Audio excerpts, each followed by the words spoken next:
draft. Okay.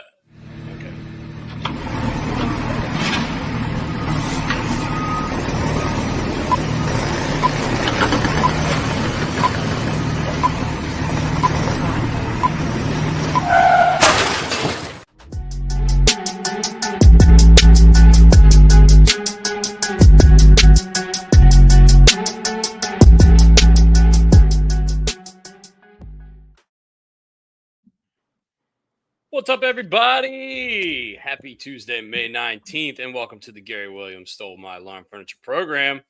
Don't you do that. Oh, okay. I thought you were going to drink the beer out of the straw. Now you're going to do some sort of funnel situation, huh? Brian, what is that? Tang? What the fuck are you drinking? The homemade badge. Oh, it's okay. It's Gatorade syrup. I didn't see you pour it. I thought it was Tang. Don't you ever knock Tang, dude. Don't knock Tang. The old Tang snorkel. is phenomenal.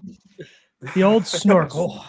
Oh, you know what? Happy Tuesday. Happy Tuesday on the Gary Williams Stole My Lawn Furniture show. Holy hell. Yeah. Oh, that's my first Tuesday. snorkel in a long time. That Dude, went- it that sounded went down good. It sounded great. Like it made me jealous. I don't have a bottled beer in my house. Chuck 13 more of those for the O's. Yeah, it was a little bit of a football score yesterday.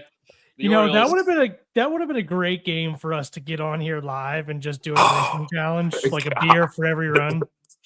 I know Dusty was working, but Yeah. I don't think we would have been fucking hammered by the fourth inning. I know it would have been a great time. It was a great day to have Yandy Diaz on my fantasy team, that's for sure. Oh, He okay. went absolutely fucking bananas. He put up like 40 points, which is insane in fantasy baseball. But Awesome. We got a couple questions from Antonio before we get into anything.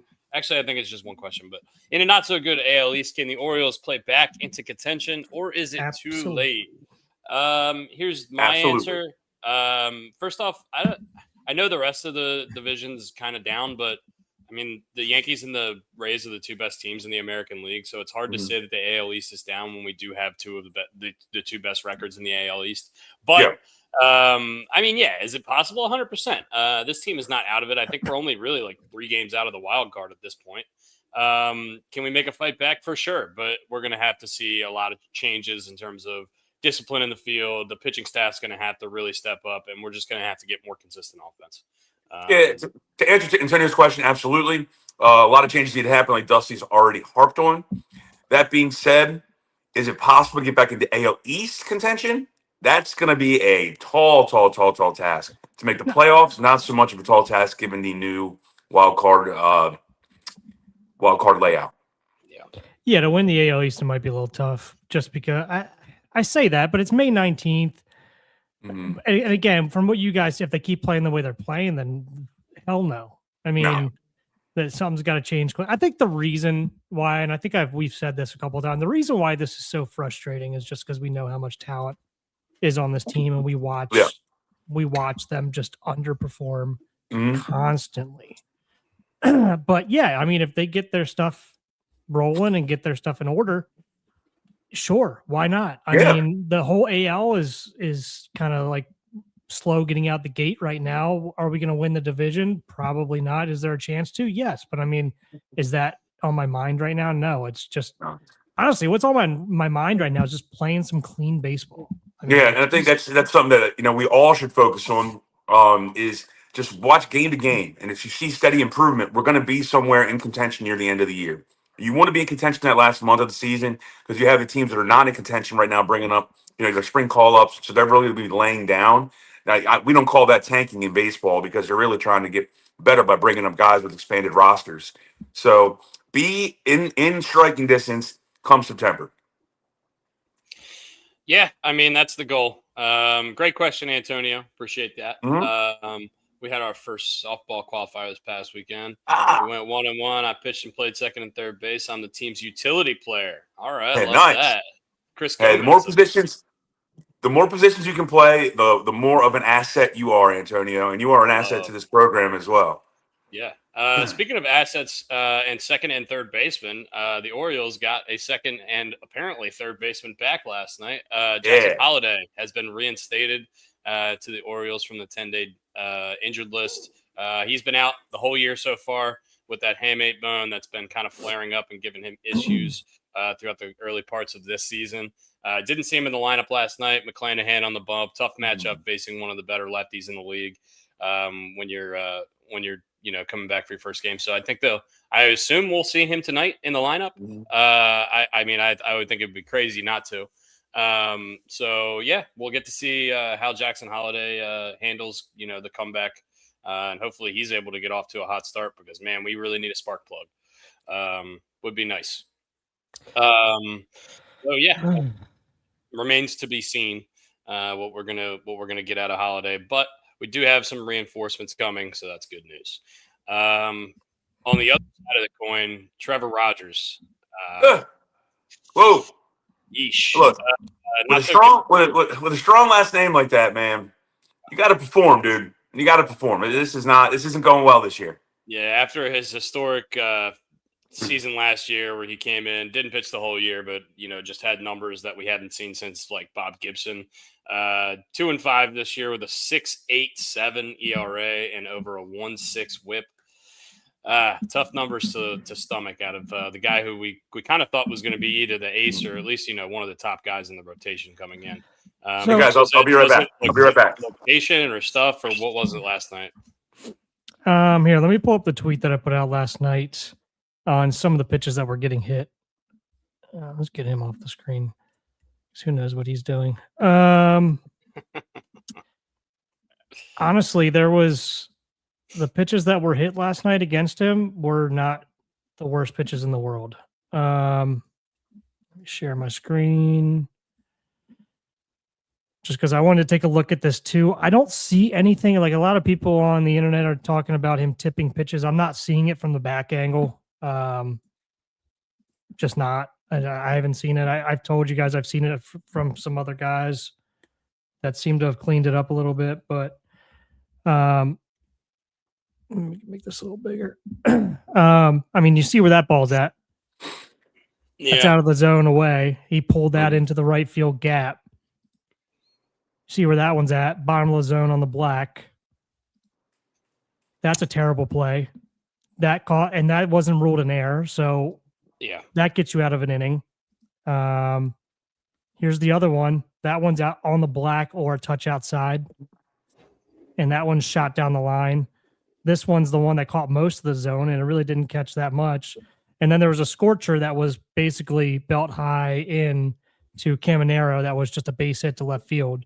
Okay. But it was probably hit 115 miles an hour, if I had to guess. It was smoked. But everything else, they just kind of went with the pitch. This one was one he went with the pitch. This one, he slapped it down the right field line. This one, he pulled into the gap somehow, so he must have been sitting on it. So I'm coming in a little bit late here. So you're basically saying he just had bad luck yesterday? No, some of it, yes. These aren't. If you're looking at these pitches, these are not the worst pitches in the world that they're getting hits off of. And it's not like they were smoking the ball off of him either. There was a couple that were, obviously. But, when you have plays like this being made that aren't called errors that go on your earned run average that don't get you out of innings, that it would have been 0. It would have been 4-0 right there. It wouldn't have been 6. That's a huge difference. He probably pitches another inning. Yep. There's so many small little things that happen like this. Obviously, in the grand scheme of things, towards the end, it's not. Was that the end all be all? I don't know, but when the defense is doing shit like that, like obviously the pitchers, I don't love the sequencing either. I hate all the walks. I hate falling behind in counts all the time. Sure, but some of that can be alleviated. Does it make the pitchers feel like that they need to be a little bit more perfect, that they don't trust their defense? I tell you what, it's a whole lot easier when you can trust your defense to just fucking throw it over the plate, rather than not. But regardless, it wasn't. Obviously the starting pitching hasn't been what we would hoped it would be. But shit like that Jeremiah Jackson thing right there, that costs. That's just frustrating. And we talked about it earlier. Everyone gave Gunnar a ton of shit for that one play where they're both out there trying to cut earlier in the year. Yeah. Cut off that ball. Nobody's covering second base, and he comes back, and then the guy runs from third to home and stuff like that. That's Jeremiah Jackson again. Honestly, get Jeremiah Jackson off my fucking team at this point because he's not hitting either. So I could care less at this point. Put Holiday at second. He's played a ton there. Keep Mayo at third because his bat's starting to heat up. This is just my opinion. Okay. Gunner's going to play a great shortstop. Obviously, he had an error last night that was not great. That's his third error of the season. I mean, he's the top four. He's one of the top 4 shortstops in the league in terms of fielding percentage. Everybody's saying move him to third and put Jackson at short. So we're going to put 2 new guys at new positions. You can say Gunnar played a little bit of third, but he's played less than 30 games in his career at third. So what are we doing? I mean, let's just put the best defensive team out there and the guys that you've built this organization around and just let them go. Basayo needs to be in the lineup every night.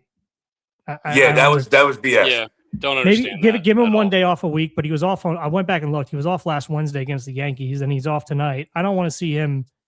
Give him one day off a week unless he needs it, unless that knee's flaring up on him. Maybe it is. I don't know. We're not in the clubhouse. I mean, he did get popped in the shoulder. I will say, when he was catching, he got popped in the shoulder on Sunday. He got hit pretty hard, but when he got ran over the plate?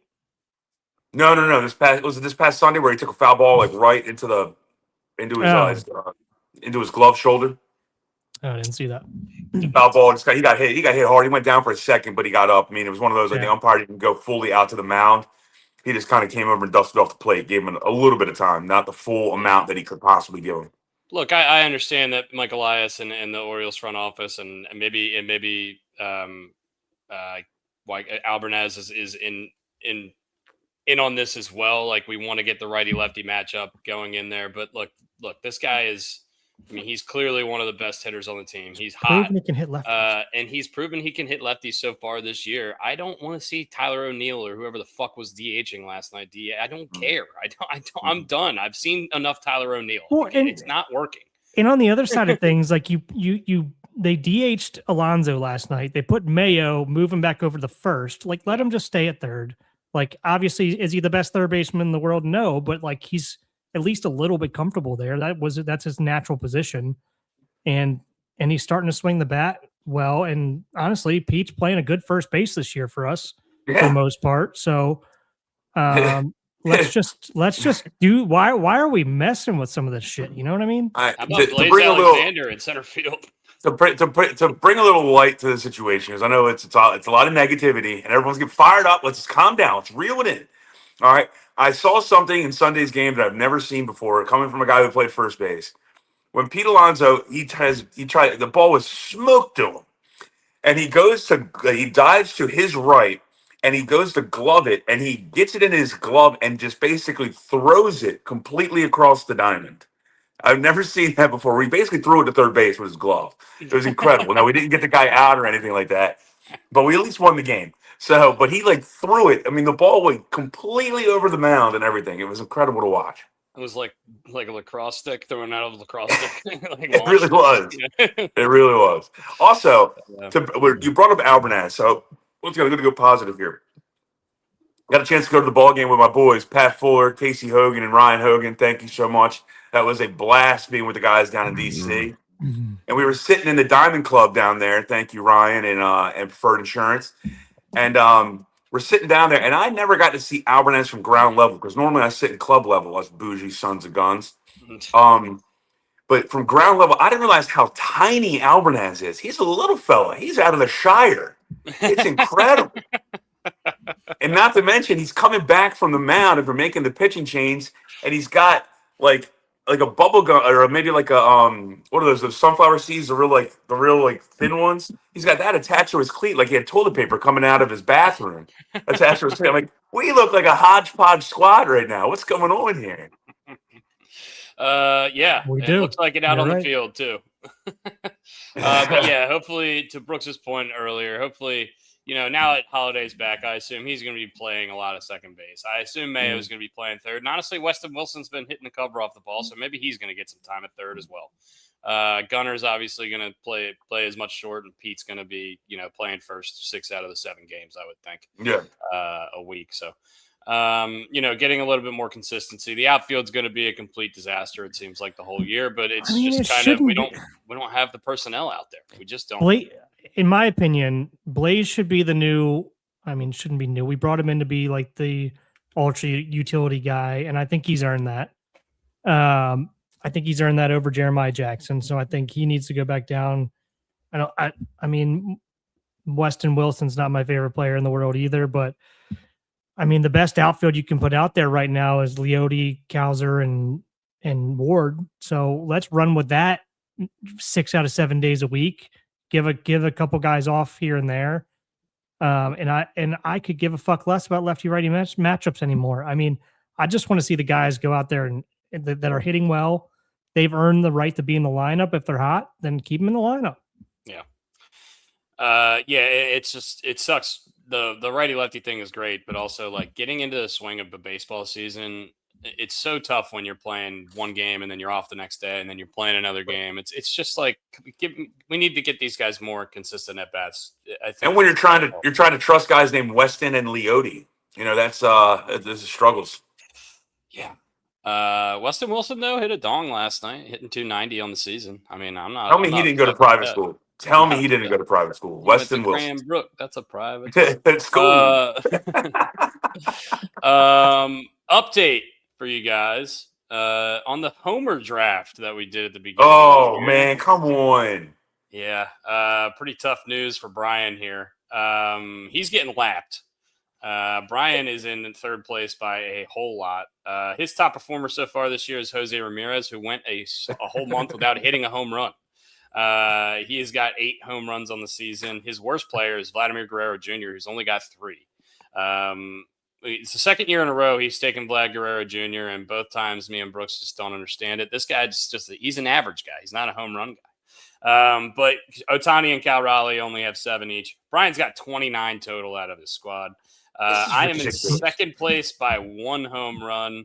I have 56 homers with Judge, Soto, Kurtz, Olsen, and Wood. Brooks is in first with Kyle Schwarber, who's got 20 dongs already, by the way. Pete Alonso, Junior Caminero, Gunnar Henderson, and Manny Machado, who's having a kind of a tough start. But he's got 57. I've got 56. Brian has 29. Well, look, this is how we're going to turn around because I'm 17 minutes in, and here's Nate. Giddy up. Giddy up. Giddy up, Huckleberries. Hey, get it in there. Get it in. Yeah, hell yeah. What's up, Nate? Long time no see, dude. What's up? I got 3 words for you. Adley fucking Rutschman. Okay, there we go. Nate brings the Hey man, we got somebody on the team that's playing good baseball. I think Nate wants to talk about the burger at Pig and Rooster today. Oh yeah, it's Crab Dip Burger. Crab Dip Burger tonight. $5 crab dip burger. $5 crab dip burger. Yep. Starting at 5 o'clock. Prices take a dive after 5. Hell yeah. Look at that. Awesome. One of those. We appreciate you. Thank you, Nate, for being our favorite delivery boy on this program. Delivery boy, not delivery man. Delivery man, yeah. I got one job. Delivery. You can be the official delivery Huckleberry of our podcast. Yeah. Who needs a homemade badge and you get a badge delivered? Does Nate have a hat? We need to get Nate a hat for behind the bar. Oh, Nate's got a hat. Oh yeah. Nate's got a hat. Yeah. Mm-hmm. But he wears it. He wears it a decent amount. He's got the one that Dusty's wearing. That camo. Hell yeah. Yeah. It's one of my favorite. You just hear the door open downstairs, and I'm like, here it comes. I never know if he's going to have 2 in his hand or just 1 in his hand. Yeah. So I could go for one of those right now. Don't know if we talked about it or not, but just want to mention Jordan Westberg is officially out for the year, getting season-ending elbow surgery after the PRP shot. Didn't quite take. Yeah. He tried to rehab it. Yeah. I mean, look. Can you guys believe how selfish he is? I've been seeing this on Twitter. He was so selfish. You got to stop looking at Twitter, man. You do need to stop looking at Twitter. By trying to get. I mean, it's not only Twitter. It's everywhere. I want to see your face when you read some of these things. I want to see it live, like see your blood boil. He's so selfish by trying to get a PRP and not just having a surgery. He's so selfish for him to try to get back. tried to get back to play this to year. help this team. And if he would have gotten the surgery at the beginning of the look at year, that. like everyone wants him, wishes he would have or whatever, it's not like he would have played this year anyway. Like he was going to miss the season regardless. So I don't know. It sucks. He's a great player when he can play, but look, he's turning. It's really into just me fucking just Joel venting about Embiid. how dumb fans are. Yeah. I mean, yeah. And sometimes you just got to tune them out because, I mean, look, there's a lot of people that don't know what the fuck they're talking about. Like, You have to. Yeah. I think it's most of the Orioles fan base. Yeah. I mean, come on. Look what we're plucking from. Most fan bases. I mean, look at the internet these days. You can put anything on there. I want to stop harping on the weekend series against the Nats, but I do want to say, while with the boys down at the Nats game, going on Brooks's point about the Oriole fan base, look, I love the Orioles and I love all Oriole fans. I really do. I enjoy it. I love the passion we have for our ball club. But I said to the guys, said to Pat, Casey, and Ryan, we're sitting there at a lovely place called Salt something. I always want to screw up the name. Salt Line. It's called Salt Line. Great spot. It's like an oyster bar down there, right outside the stadium. We're getting there, and there's a good mix of Orioles fans and a good mix of Nationals fans. And I said to the guys, I go, you know what's really different about Nats fans? There's a shitload of good-looking people down here, as opposed to what we see. Some of the mutations, some of the Dundalk mutations we see. Walking around Pickles or outside, or some of the homeless people we see outside. I'm like, man, there's some good-looking people over here. Wow. I mean, it's a I just crapped on our fan base, but I swear I love the passion. But when I was stunned with all the smart-looking ladies that were down there over the weekend. All those smart-looking ladies. It's a transplant city, and you got some big-time universities down there. I do also like the fact there's still some Nats fans. I'm sorry, there are people who live in DC who remained Orioles fans. I'm not shitting on my friends or anything like that. I understand you want to support local because that's what I do. But there are still some Orioles fans that stayed in the DC area and just remain Oriole loyal. Yeah.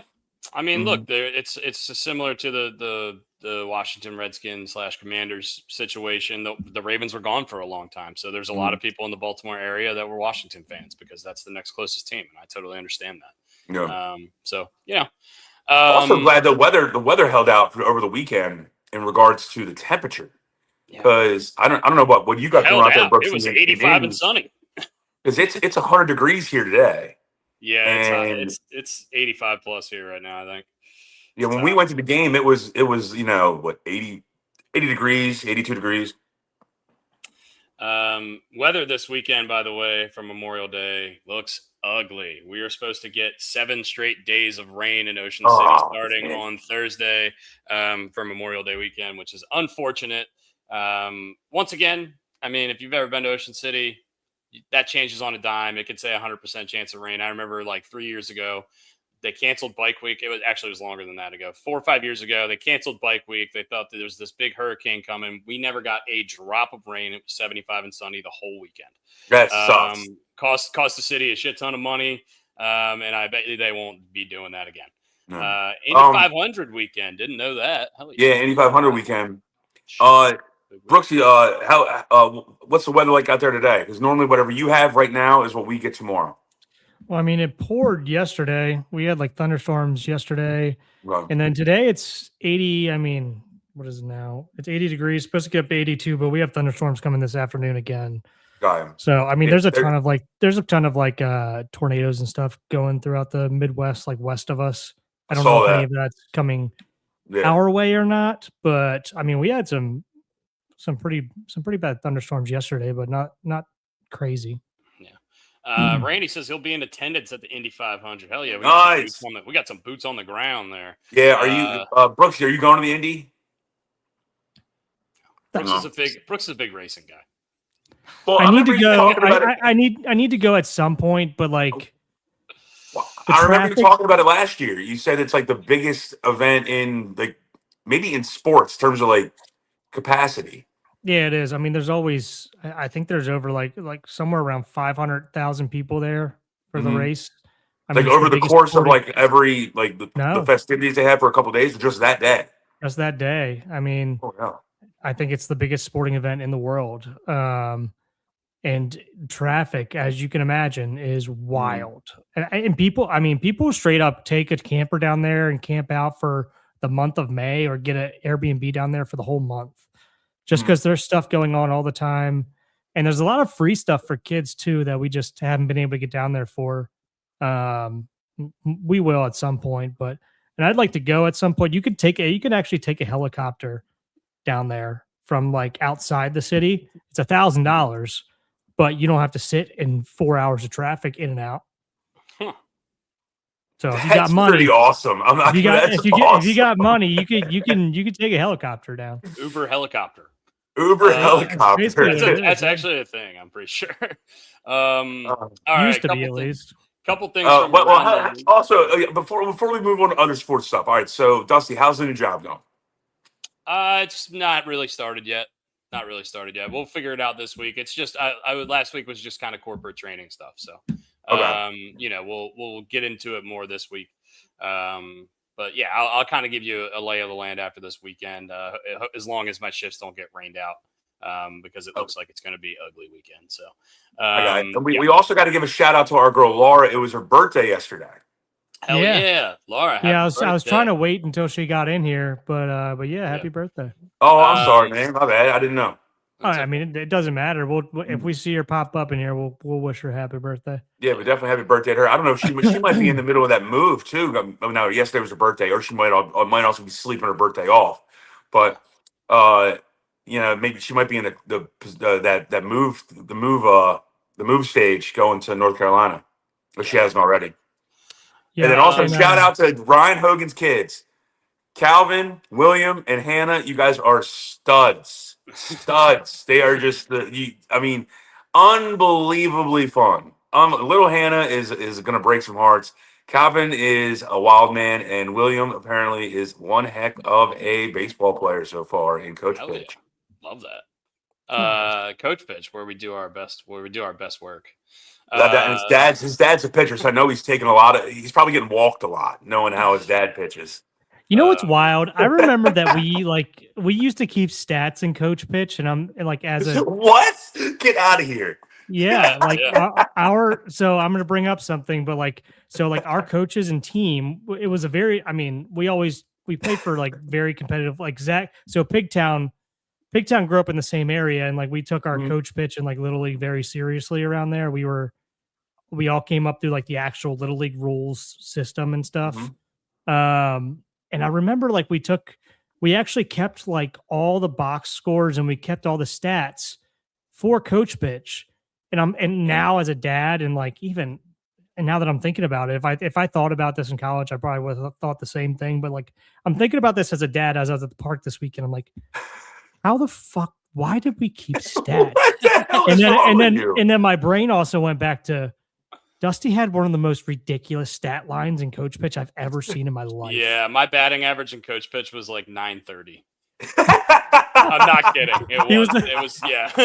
It was my first year of organized baseball. I didn't play T-ball because I was a little cocky son of a bitch. I thought it was too good. Yeah. Because Brooks was 4 or 5 years older than me, throwing me tennis balls in the backyard. We played one-on-one baseball. Yeah, we played one-on-one baseball all the time. So I'm like 5 years old hitting off a 9-year-old, which is not an easy thing to do. So once the coach starts lobbing them in, I'm just fucking nuking these things. Dude, I think there was like 2 times he didn't get a hit, and it's just like so happened that he hit it so hard into somebody's glove it didn't fall out. Like he just fucking dominated. The glove closed itself. I just remember watching, and I'm like, this is not fair. It wasn't. It was bad. When do you graduate? I mean, maybe a question for Ryan Hogan, but like, when do you graduate from Coach Pitch to? And Brooks, you're going to go through this soon. When do you graduate from Coach Pitch to like Little League or Clinic? Whatever. I think it's 8 and 9 is like we used to call it minor league, and then like 10 through 12 ish is major league is what we called it, which is what like the Little League World Series rules called it. They probably call it something different now or different in different areas, but that's what we called it. Yeah, it's always different rules. Some people play Cooperstown League. Some people play Cooperstown rules. Some people play Williamsport rules. I think Ripken has their own rules now. Yeah, 60-foot bases versus 70-foot bases. You get, you kind of ramp up. But anyway, One of the things that, because I was learning on the fly when I was talking to Ron Hogan and his wife Megan, and their Ryan's mother-in-law Cindy, like William plays a different position every inning. Was that what you guys had to do as well, if you can remember? To a certain extent, no. I mean, like, I'm sure that they wanted to try people out. When you're that young, I guess I understand that. But, like, I remember in Little League, to a certain extent, I would play. It was like we would rotate, like, 2 innings. Like, I would catch for the first 2 innings, and then you'd go out to shortstop so you didn't catch the whole game kind of thing, which I don't really know. Like, once you get past, like, 10 or 12 years old, 10, 11, 12 years old, you probably don't really need to be doing that anymore. I think after coach pitch, you can probably bank on a couple positions being the same player the entire time. Mm-hmm. But like I remember when I played, like I don't remember rotating very much, and I don't remember Dusty rotating that much either. I think I think it was like, hey, we're putting the best player at short, or like you can't have a guy catching that just like literally can't catch or throw the ball. Yeah. So you had to have guys at bases that could catch and throw, basically. For sure. Well, based on my softball prowess the other day, right now I shouldn't be playing any position. So you're really embarrassing the program. Yeah, I really am. It just the one error is driving me insane. That's all right, man. People make errors. It's okay. But that being said, I mean, I just getting back into the Little League like mindset, being around the kiddos. I was like, man, I forgot so much about Little League rules and stuff like that. Because, I mean, we're high school rule guys, we're college rule guys, and then obviously Major League stuff. But I forget, like, I was stunned. I'm like, William, what position do you play? He's like, all of them? I'm like, oh, okay. Well, honestly, that's kind of a better way to do it, probably, especially if you're not keeping stats or anything like that. But, like, it's going to be a long day if, like, people can't catch and throw the balls at like the main positions you need where the balls are going. I just remember I always wanted to play first base when I was little, and they just never let me because they just needed me to play short. And they were like, because I had an arm. You could catch and throw the ball. I was like, dude, can I just play like one game at first base? And they were like, no. I'm like, no, nobody else can literally field the ball and throw it to first base. But the problem is, if your first baseman can't catch the ball, then it really doesn't matter if your shortstop can throw the ball. The first baseman would drop the ball. I'd be like, see, coach, like I wouldn't drop that. Yeah. Also, they're like, but the ball wouldn't get there. You were there. I also was like, I also wanted to have like a first base mitt and a catcher's mitt and a regular glove. Like I wanted to like be able to play all the positions, and I never had any reason to get a first baseman's mitt. So anyway, let's go back to Major League Baseball. The Philadelphia Phillies are back. They are 16-4 since Don Mattingly. Don Mattingly, baby. In their last 20, they've won 5 straight, 8-2 in their last 10, and they have gotten way back up into contention. They're still 7 games behind the Braves, but the Braves are the best team in the league so far this year. So yeah, good for the Phillies for making that change and actually, gave a spark plug to the clubhouse like they needed it to. Do we think it was Ron Thompson being the problem, or we think it's just here's a kick in the ass and a man had to lose his job, unfortunately? In order for the kick in the ass. I think it's I'm asking a question. I think it's more that than it was the coach. I think the guys actually liked Rob Thompson, and clearly they're playing great for Don Mattingly, but I think it's one of those things where I think the GM actually said, like, this guy has to lose his job for you guys to fucking figure this out. And luckily for them that it worked out and they did it. But I don't really, I think he'll get another job. I don't think it was all on him. I think he will. It's just kind of, well, and it's baseball too. Baseball too. It's just baseball's up and down. So sometimes this kind of stuff happens. Yeah. And if you remember back, like when Rob Thompson got hired, he was the same thing. Like they fired Girardi and made him the manager, and he took them to a World Series. Then he got hired after that year. It's kind of the same situation. Yeah, you're right. It is. It's cyclical. Yep. Yeah, you're right. Yep. So I don't know. I don't know if that's a kick in the ass or if Mattingly was already there, so he's probably exactly. It's not like they brought in some guy. They didn't bring some mercenary in. But I love that Donnie Baseball is successful again. Well, it still is an awkward dynamic. They offered Alex Cora the job. They did. Which is wild. If I'm Don Mattingly, and going to his son, being like, "What the fuck, dude?" Yeah. Well, he's probably just like, "Fuck you guys!" Like, I'm gonna show you what I can do, kind of thing. What if Don Mattingly goes, "Give me your office, son"? Like, what if you walked out, just give me your office? Yeah, you can have my office in the clubhouse. Is your nickname literally baseball? His nickname is baseball. Donnie Baseball. I don't think there's not much that's like gonna give you a kick in the like. I don't know. I think about this like if you guys were on a team and like if a manager gets fired, I just don't feel like that's gonna give me a kick in the ass. I just almost feel like they were playing so bad, and then they see their manager get fired, and then they're just all like, "All right, well, I mean, we can just play loose now because who gives a fuck at this point, right? I mean, let's just go out and have fun." And then they probably start playing well, or it's just cyclical, like you guys say. Like something clicks, and Well, I just never think like firing the manager unless they have a really bad, I don't know, relationship with the team is ever going to be the solution, really. buddy of mine, Chris, goes, "Does this remind you of Little Big League?" Where he comes in and fires the manager because his granddad died, and then he took over the managerial team, and they start winning. I'm like, this is not. Stop. Stop. You know what helps winning is when Kyle Schwarber hits like 15 homers in like 30 games. I think 15 that helps. Yeah, that helps winning, right?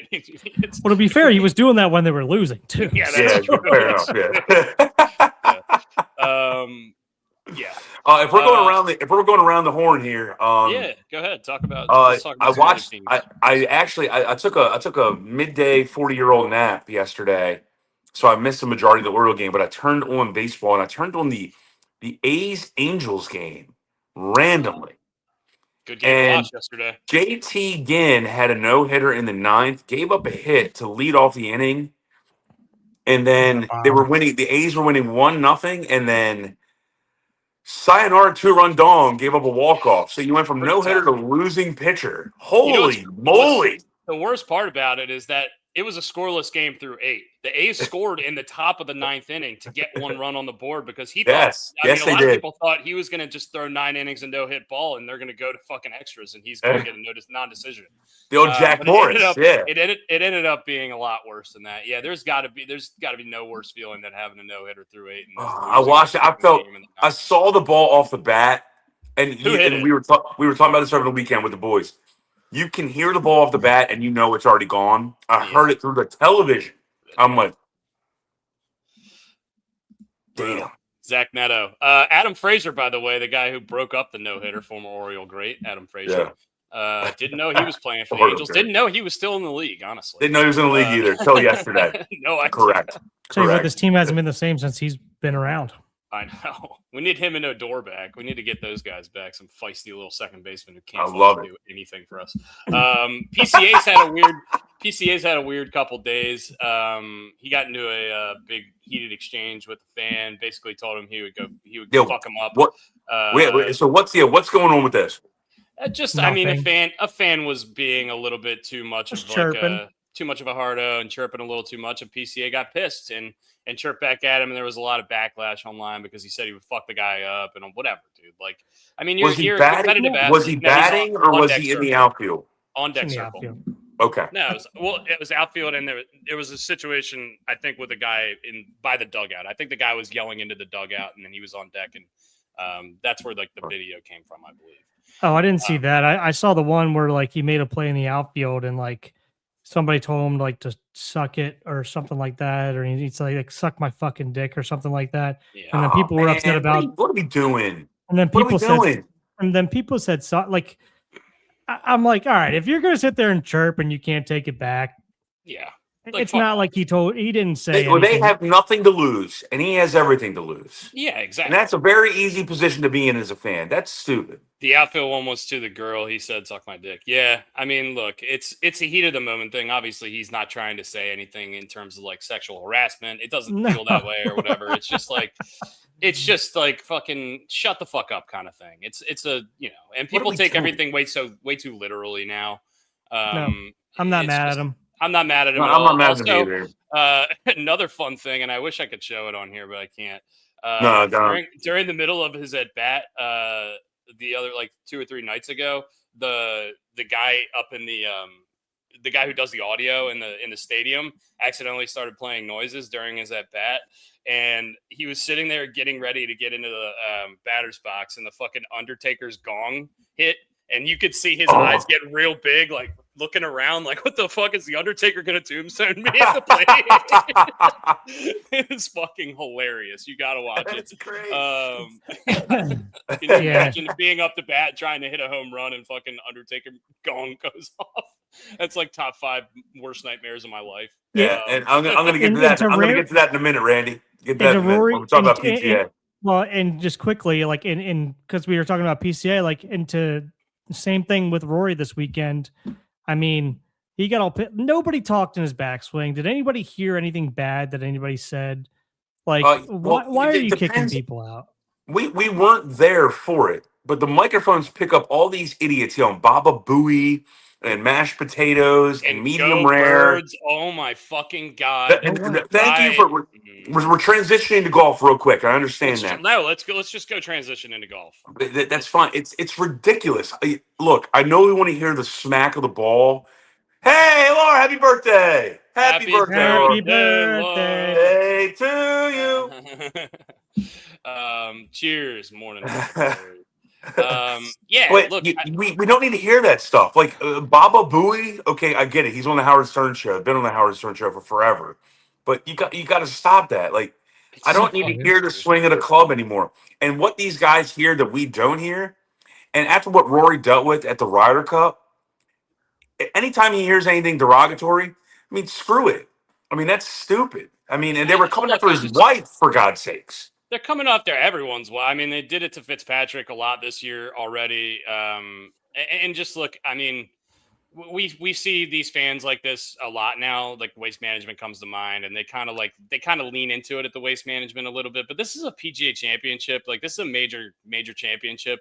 I think that the course and the PGA officials need to have a better control over the fans in general. I don't think that it should be the player's job to dictate this kind of stuff. Do I think Rory needed to kick the guy out? I don't know what he said 100%. I don't know. I don't really love that. If all he said was "Go USA," I would just go. I hate that so much. If I'm one of those players after the round, I'm just going to the PGA Tour officials and just being like, "Hey, you guys got to do a better job of controlling this crowd, because if not, then we're gonna have to start doing it, and then we look like the assholes." I didn't hear anything like when I listened back anything bad. It wasn't in his backswing, and he turns around and says, "Shut the fuck up, pussy," and then kicks the guy out. And he points his club at him. Yeah. So he can get mad after he hits a shit ass shot. Like, was it a bad shot? I don't even know the shot. Oh yeah, I mean, he put himself in a horrible situation and had to try to make a hero shot and ended up in the bunker. Yeah. So I don't. Yeah, as long as it's not in the backswing, and I'm all like, you could say whatever you want, like chirp them and everything like that. And I'm with you guys here. Like, hey, don't be like talking shit about people's personal lives, kids, stuff like that. But like, say whatever you want after the swing. Like, I don't care. Well, Go USA is not bad. Yeah, no, exactly. That's all fine. I heard. Go USA is fine, but I mean, clearly he had to have said something other than that. Go USA, it would not. That would not set Rory off like that. No way. And I'm not a Rory homer here. I'm not a Rory homer. But if you just said Go USA, I mean, Rory wouldn't turn around and do that shit. Yeah. Congratulations, by the way. What would he not? I don't know. Congratulations to Aaron Rye, who should be the talk of this this segment of the podcast. The biggest long shot in a major championship since Louis Oosthuizen won the 2010 Open Championship.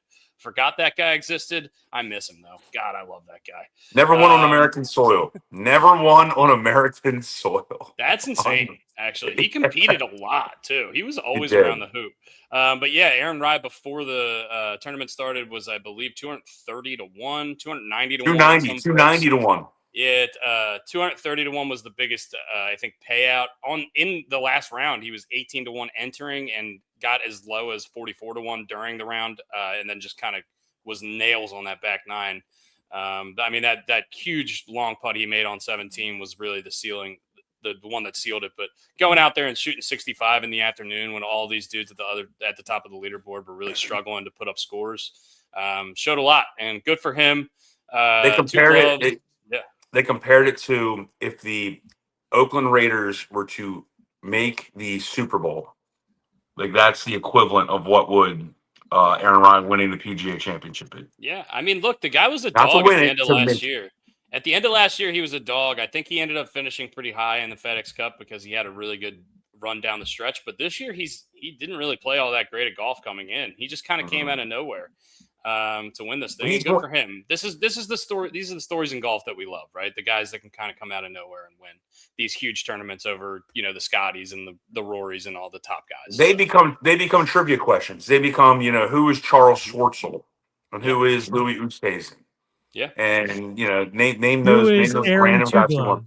Gloves? Aaron Rye Two Gloves with his iron covers. I love that sponsored by Me and My Golf. I know, which is a YouTube channel that I used to watch all the time for golf tips on try to hit better, hit better shots. So yeah, that's a really cool story. He seems like the nicest dude ever. And a lot of the players came out and shared that sentiment. Shoffley and Rory and JT all came out and basically said he's like the nicest dude. He's like the nicest, most affable dude on tour, and they all love him. He's apparently someone compared him to the Scotty Scheffler of the DP World Tour. Like doesn't show a lot of emotion, just kind of like one note the entire time. He's Joe Flacco. He's just kind of chill. Just doesn't really let it get to him. But would you rather have Joe Flacco's career or would you rather have Matt Ryan's career? Joe Flacco. I didn't think that was a hard question. No, I mean, I think a lot of people would say a lot more yards. Matt Ryan won MVP. He did make a Super Bowl, but biggest collapse in the history. Does he have a lot more yards than Joe Flacco? Maybe not now. Maybe not now because Flacco's played so much longer. That's what I mean. He definitely did for like the first, whenever they played together, he definitely had the first 8 How about years this? Phillip Rivers' career or Joe Flacco's career? I mean, give me a Super Bowl. Phillip Rivers is a better quarterback, but Joe Flacco, if you want to just take the career, I mean, you want the ring, right? No. I mean, it's and Phillip Rivers came back last year. I mean, that's just fucking crazy that happened. That's a real thing that happened in the real world. A reporter from Cincinnati asked Joe Flacco, "Are you taking this job just to get away from your 6 children?" And they said it as a joke. No, by the way, he's taking it to get 5 more years of health insurance for his 100 children. Second place in this tournament, John Rahm. Good for him. We kind of thought he's been kind of down and out since the Masters had a pretty rough go of it there, and a lot of live stuff going on. So he's able to silence the noise to a certain extent and go out there and put up a great score. T2. Justin Thomas, really, really awesome final round. Good to see him playing competitive golf again. Ludwig Åberg never really seemed in contention in this tournament to me, but came in 4th. Cam Smith seems maybe back. Shoffley and Rory right behind him. And Justin Rose, who I was talking a lot of shit about because he was using golf clubs that were made by a car company. Came in 10th. So good for him for getting back. And then Patty Harrington getting a top 20 at age 55. Fucking love that. Unbelievable. So yeah, a lot of good stuff out of the top guys really showed out, but Aaron Rye was the how does Patty Dusty, you're the golf connoisseur here. How does Patty Harrington even get into the field? He won the PGA Championship, so he's got a lifetime. It's a lifetime exemption for them. Okay, I believe. I thought only the Masters had the lifetime exemption. Sorry. He also has won a lot of senior tour events over the course of the last few years. So maybe I know he won 2 senior tour majors a few years ago. So maybe if you win a senior tour major, you get locked into a couple of the actual majors, like the regular majors. I don't really know exactly how it worked, but I know he's a multiple time PGA champion. So, yeah. Do you have a young golfer you're really hot on, Dusty? A young golfer? Like obviously, like Maverick McNeely is going to come to mind. Do you have a young guy, like let's say 25 and under, 27 and under? I mean, there's so many guys coming through the system. It's crazy. I guess Ludwig would probably be the guy that fits that mold because most of the really, really great players at this point are between the ages of like 28 and 35. I think Ludwig is the youngest of like this new crop of guys. Or this crop of guys, but there's Blades Brown who's going to be a problem in a few years. I think. There you go. Luke Clanton out of Florida State's a really, really good player. There's a couple guys that I'm going to forget for sure. Garrick Higo, ever heard of him? Farder's caddy. fired his caddy. How do which you is miss probably the fucking first tee probably, and on he the missed putting green? and he missed the cut by one shot. I think I literally said on Thursday when that came out, You like, did. I You would did. fire my fucking caddy over that. You did. You said it Yep. immediately. Yep. He missed the cut by one shot. Brutal. Oh, Tough stuff. what's Also, that like? that's That's Caddy's probably like fault. 60 grand. He missed on like 60 grand right there. don't I don't know what the love, last place person gets. don't love shitting on people on this podcast, but gotta shit on Bryson DeChambeau a little bit. I mean, what in Whoa. the fuck are you doing, bro? He lost to Michael Block. He lost to Y.E. Yang, who hasn't played a competitive tournament. He lost to Jason fucking Duffner. Pretty rough stuff for Bryson DeChambeau. Having a terrible start to his major season with a lot of expectations coming in. A lot of stuff going on in his life. I think there was a personal stuff going on when he let out a lot of emotion in one of his live victories earlier this year. So I think he's got personal stuff going on. Also, he's got the live stuff going on. So I don't want to shit on him too much, but I mean, he comes out and is very cocky before these majors and says a lot of stuff, and then when he doesn't show up, it makes him look even worse. So he's got a little foot in mouth syndrome that he needs to figure out. But He's always been that way.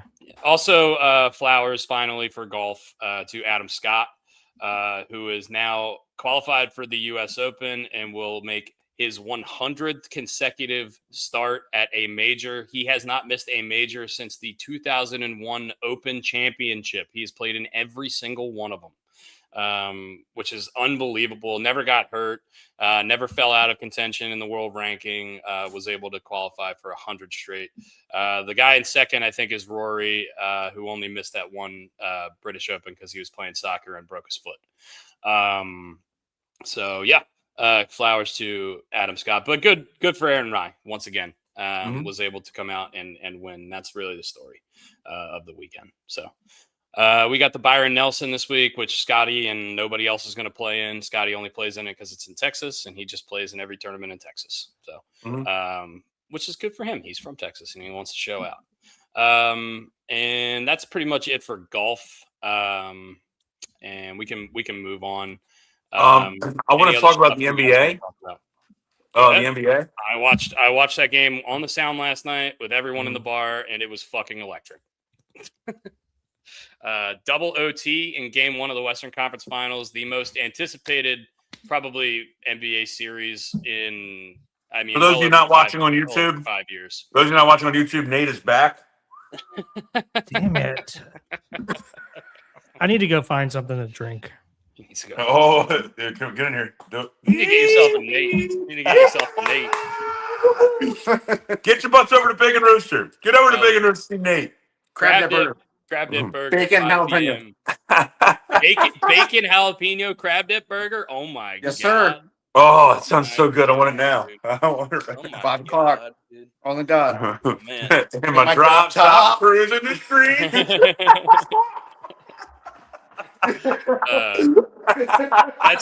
That does sound like an awesome burger, but I do gotta say, why wait for the 100-degree day to put crab dip on the burger? People are gonna be fucking. You need a wheelbarrow to get people out of there. It's gonna be a sweaty affair of the people who are walking to the pig. And a wheelbarrow guy.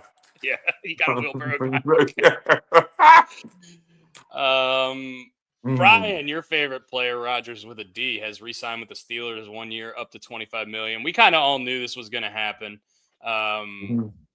So, it's not all that much of a story, but, the Steelers have gotten their quarterback, so to speak. So we're not going to really. I'm not going to harp on it. I mean, yeah. I mean, we all kind of knew it was coming, right? We knew it was coming. He's a good quarterback. He needed them. They needed him. Yep. I mean, they had no other plan. And we kind of knew, especially after they drafted no one, like, hey, this is probably what's going to be happening. Well, they drafted Drew Aller, which is no one. No one. See, yeah, big fan, large fan. But Brian, let's get into that Game 1 last night, double OT between OKC and San Antonio Spurs. Cheers. Cornerstone. Hell yeah. Cornerstone. So, Victor Wembanyama, by the way, last night, 42 points and 22 boards. I think was his final. 41 and 42 and 20. 41 and 23, 42 and 24. And down 3 in the first overtime with 30 seconds left, hit a fucking 35-footer as a 7'4". Pulls up from the logo as a 7'4" man and drains it. And Reggie Miller I think Reggie Miller's pants popped off. He was calling the game. And he goes, Victor Wembanyama. Oh my goodness. Unbelievable. I watched every single ounce of that third and fourth quarter, and it was and the OTs. Unbelievable to watch. What a game. If that is any indication, that could be half of, if we get half of what last night was for every single game, you're going to be in for a great series. Yeah. And also, this is a great statistic. The average age of the San Antonio Spurs is 22 years, 500 days.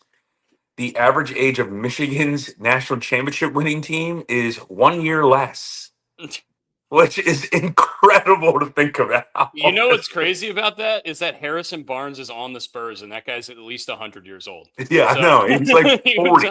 Watching that guy play at UNC when Grievous Vasquez was on the Terps, and he's still in the league. Think about that. I know. What are we talking? Are we talking about the basketballs? Yeah, we're talking basketballs. About I know that's not your cup of tea. We don't talk a lot of basketball on this pod, but this series, if you're going to get into any series, I mean, this is the series to get into. These guys, this is going to be a fucking dogfight. And I know a lot of people don't like the NBA product because they don't play defense, they don't play hard. Watch this series. They played a shit ton of defense last night, and the refs let them play, which was the best fucking part of it. They didn't call ticky-tack fouls. They didn't call bullshit over the backs and everything. You got a 7-2 guy going against a 7-4 guy. They both have skills. Chet Holmgren versus Victor Wembanyama. Yeah. You have the MVP 1 versus MVP 2. Yeah. You have this everything that you want. Alex Caruso putting up 30. Alex Caruso, and he is just going around ice and veins. He's got his headband on. He's got no hair. So he's just completely going out of his skull. He's playing defense like crazy. I'm not a big NBA guy, but I'm watching every single game of this series. It's absolutely awesome to watch. And I can't get over just hearing the commentators get excited about the game was awesome. And the refs let them play, like Laura said, and it was fun to watch. It felt like old school basketball with more skill. And I'm not crapping on old school basketball, where these guys now shoot threes all the time.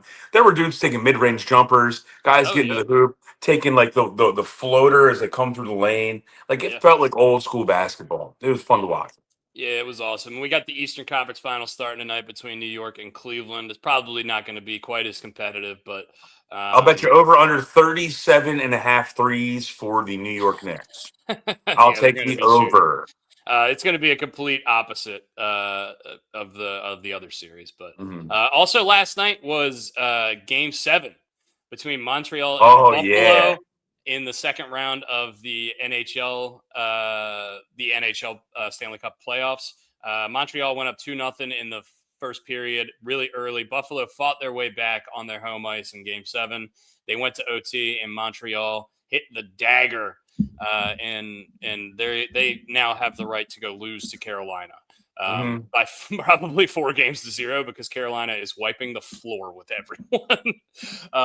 But yeah, it was some really kind of a sneaky great sports night last night on a Monday in May. A lot of really exciting stuff. That's a hell of a mug. I'm just gonna throw that out there. Hey, that's Mug Club, dude. You used to take those home from Cornerstone. If you brought them back, you get your draft beer like it was like $3 off or something like that. So that was the move. If you don't know, now you know. I know. I wonder how that bar is doing. I assume they're still there. I haven't heard anything about them closing or anything. I'm pretty sure they are. But actually, really cool. This weekend, my friend Jess. Shout out to my friend Jess Ladd and her wonderful husband Ben got married just off the campus of Loyola University. Nice. And that's the reason I was up in Baltimore. And a lot of that's right. You went to the pig. A lot of my former classmates at Maryland were there, and it was awesome because the wedding day was on Saturday, May 16th, which is the day we graduated from Maryland 10 years ago. You're old. 10-year anniversary of the day we graduated from Maryland on the wedding day, and I got to spend it with 15 or 20 of the people that I got to go to college with. Pretty so awesome. It was really, really cool. And Where was the shout out. wedding? I know you said off the It campus, was called but the Evergreen Museum and Library. I think it was actually technically on the campus, but it was kind of in a secluded part. It was really nice. It was a little hot that day to be wearing a suit outside. But once we got indoors, we were all good. they do. And cocktail hour had some pit beef sandwiches that were like that. Nice little, just like little half pit beef sliders that's on the cocktail. Every time the plate came around, I was just running straight to that guy. Pick and go. Their sister properties with the Peabody Library, beautiful spot. Yeah, I didn't realize that. I didn't know that either. That's awesome. Yeah, that's awesome. Have you ever been to the Peabody Library? I have. Nick Vogt got married there. I was there for a wedding. Yeah, it's gorgeous. That is one of the most gorgeous venues, if not the most gorgeous venue I've ever been to. No knock on anyone else that got married anywhere else. Yeah, it was amazing. Some little breaking news here that Rock Kabaka just tweeted out. The Orioles have selected Albert Suarez's contract option, Cam Foster, designated Mav Hanley for assignment. Nothing that's that surprising. So yeah, nothing huge there. Albert Suarez. Peabody Library is. I wanted to just go up into like those like the second and third tiers and look at some of the books. Can't even imagine what's up there. Yeah, I just like Nicolas Cage going up there looking for clues. That's National Treasure reference. Yeah, you seen the guy on Instagram that mocks him? He's just like, "This is a clue." Oh my god, it's so funny. You should watch. I've not seen that. Anyway, moving on to football. Jackson Smith and Jigba before we move on, hold on. Before we move on to football, I want to give a little trivia question. That's not 100. That's not true. No, that's just not true. No. Whoa. It's a blatant lie. I didn't do that. Did you actually? Lie. So did you pour the beer on the book, thinking there was a clue that was going to come? Where was the book? Invisible ink. Yeah, no, I did the lemon juice thing. He doesn't actually try to except you just did with beer. You're just like, all right, beer is the one that works with this one. Yes! No, I will say, funny thing about that wedding though is Nick's a lawyer. I believe him. I concur with Nick. He was walking down the aisle at 5:01 p.m. and I got there at 4:59 and 59 seconds p.m. I got into Uber. I remember I left Brian's house. I got ready at Brian's house. And I got into the Uber and I got there 10 minutes early. Which is, I mean, you really should give yourself more time than that. But I went to the Uber took me to the wrong building. So I go into the building and I'm like, hey, where's the wedding? And they're like, not here. And so I'm walking around Baltimore trying to figure out where the fuck this wedding there's is. A fucking wedding here. And I walk in and literally all the groomsmen are lined up getting ready to walk in. And I walk in and my really good friend Rob is sitting there. He's the best man. And he's just looking at me like, you fucking idiot. Like, what are you doing? Jesus Christ. We literally held the wedding for Dusty. Yeah. Look, I apologize. If we had to wadir some witnesses now, Nick, would Dusty be guilty or innocent of these charges he's making? Or this whatever he's giving right here. Oh man. I don't even know what you're saying, Brian. Jackson Smith and Jigba got his Offensive Player of the Year trophy, but the biggest problem with it is that it says Defensive Player of the Year on the trophy. No way. He went on Instagram last night. Apparently, he is not happy about it. And I mean, whatever. They're obviously going to fix it. But I just think that's insane that they even were. There's no quality control on something like that. How does that happen? Kind of thing. But it's not the biggest deal in the world. But if I can go back to NBA real quick, because Nick definitely threw us off with that information, which was incredible. It was non-information. It was slander. I mean, can we go back to the wedding information? Let's talk more about that. I like this. This is way better than the trivia question I'm about to give, which is NBA oriented, which I know Brooks is going to have no idea about. But who was the last American-born NBA MVP? John Stockton. No. Hold on.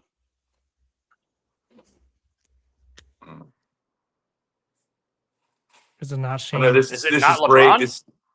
Nope. More recent than LeBron, huh? Curry? Nope. KD? Nope.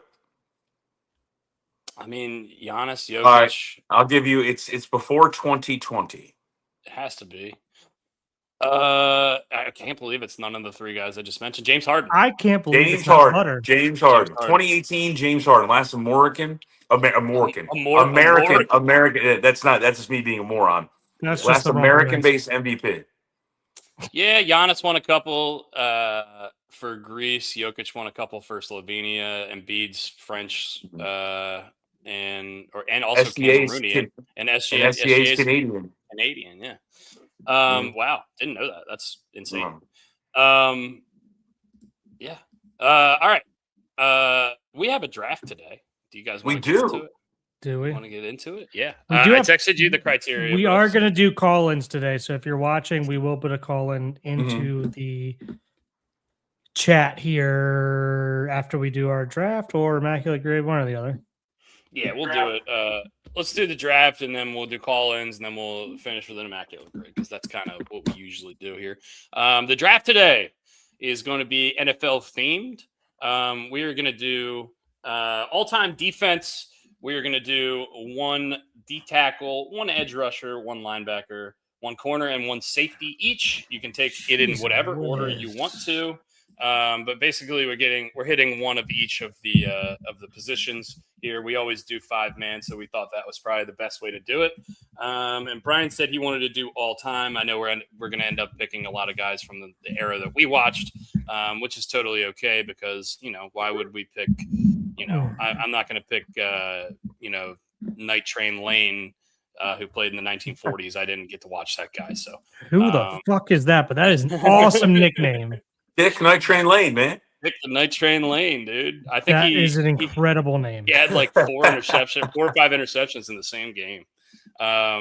Anyway, NFL all-time D, and this is our favorite segment that we do on the podcast. You get the entirety of their career. All right, so don't take money out of it. Take everything out of it. Just get the player. Yeah, 100%. And we got the best intro on the internet here.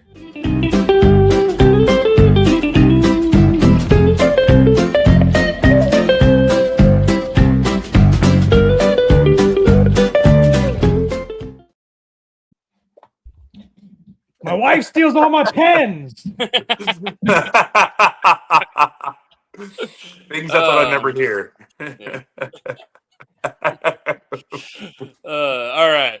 We once again, we're going to do all-time defenses in the NFL. The last draft we did was best walk-up songs. Brooks, Brian, and me went in that order. So we're just going to I don't know. Maybe we should flip that. Brian, you have a choice. You got to pick second last time, so that's the worst draft pick.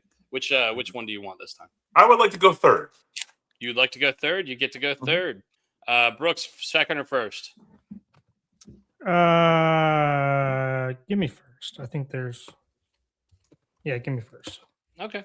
That's fine with me. I mean, there's so many great players. I think there's one probably greatest defensive player of all time, but I don't know if Brooks is going to take him. And also, I don't know if positional value is going to matter here. No, because there's great players everywhere, probably. Now, I'm going to qualify this. I know whoever takes Lawrence Taylor, he is going to be classified now as an edge rusher. I know he came out as a line, but he created the edge position. Okay. Yeah. So when I think linebacker, I'm not giving away names here. When I think linebacker, I think of a person that literally played in the middle. Yeah. And I'll go like Ray Lewis, using Ray Lewis as an example. Yeah. All right, hold on. We said D-end, linebacker, corner, safety, and what else? D-tackle. D-tackle. Okay. With that, and Brian already ruined it, but I was taking Lawrence Taylor. Mm-hmm. Yeah. I mean, he's my D-end. He's every one of the smartest football people of all time, including Bill Belichick, say that when people even try to compare people to Lawrence Taylor, Bill Belichick's like, don't even stop talking right now. There's nobody. Yeah. So yeah, that's the clear 1-1 there, and that's it's pretty inarguable, I think. All right. This is Nate just texted me. I'm not going to use the language. He just said, Vontez Perfect and James Harden are two of the worst people around. The amount of times they had to deal with them on ASU's campus is ridiculous. I'm just going to leave it there. Vontez Perfect, and who else? Who's the other one? James Harden. James Harden. They both went to ASU. All right, I'm going to take Bernard Pollard. No, I'm joking. I'm gonna I'm just going to go ahead and take Aaron Donald as my D tackle. Okay. Just completely dominant. He's going to be able to get after the passer for me. I don't know if that's a reach, but I mean, that guy's a fucking stud. So go ahead. Aaron Donald's going to be my D tackle, and then we'll see what Brian does here on the wraparound. All right, I get the wraparound, so I get 2 in a row. I'm going to go Deion Sanders at CB. Yeah. Neon Dion. And then, look, I'd be remiss if I didn't take a Raven. I'm going Ed Reed. See you. Look, he's got the freaking the back end of the defense on lock with those two guys, Ed Reed and Deion Sanders. Good luck. Good luck. Yeah, getting anything going there. Ed Reed is going to be your safety. Deion's going to be the corner for sure. All right. Let me take.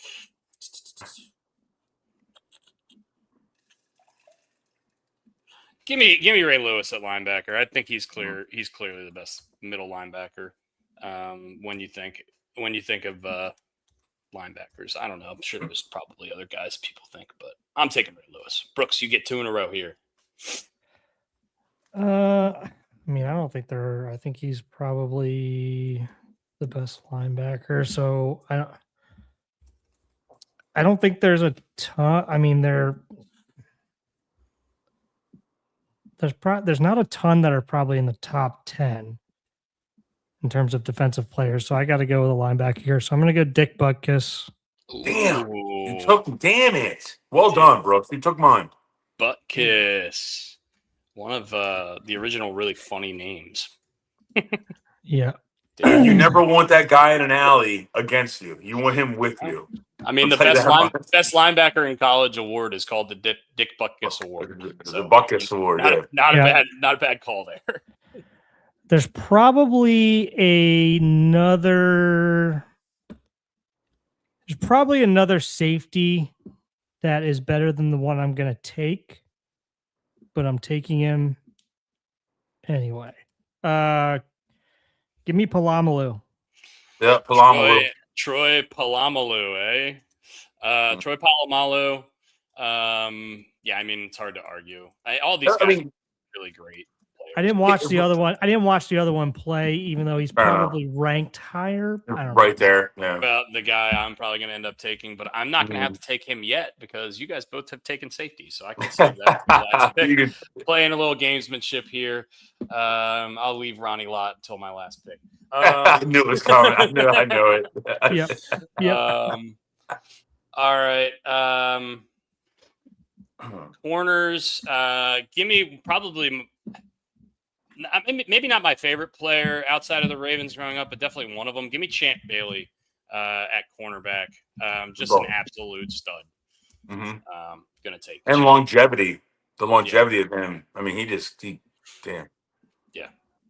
All right, Brian. You got two defensive backs on the board. You got to get your front seven figured out here. What's going on? I got you. Don't worry about my front seven there, buddy. I got you. I'll take Warren Sapp.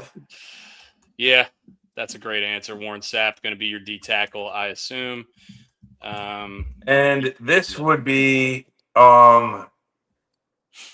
this draft would be null and void if I never said the name Reggie White. Reggie White is coming off my edge. Reggie White, great answer at the edge position. I am stuck between two people. The hump move, which is not a sexual term, where he would just take a dude and hump him to the side. It's incredible. I mean, there's newer guys. You guys, I can speak freely about the edges now that I'm interested in. I think the obvious answer is probably Michael Strahan. But I also have JJ Watt in my head. And that's just Watt was a D tackle. I think there's Watt was a D tackle. No, he wasn't. No, I thought he was. At the end. He's at the end. Look him up. He's an edge rusher. I will look it up. I'm guaranteed. I mean, he had like 80 sacks a year. JJ Watt position. I think he was D tackle. Defensive end. defensive. Damn it! All right, I'm wrong. Damn it! I'll take my lumps. I mean, he won 3 Defensive Player of the Years in like a 5. But I will say that I think there are better picks than the two you just said. Yeah. I mean, look, there's newer guys. There's Myles Garrett. There's Micah Parsons. They came to mind. I'm gonna go with Strahan. I mean, he was just so fucking good for so long. Who would you have said, Brooks? Myles Garrett?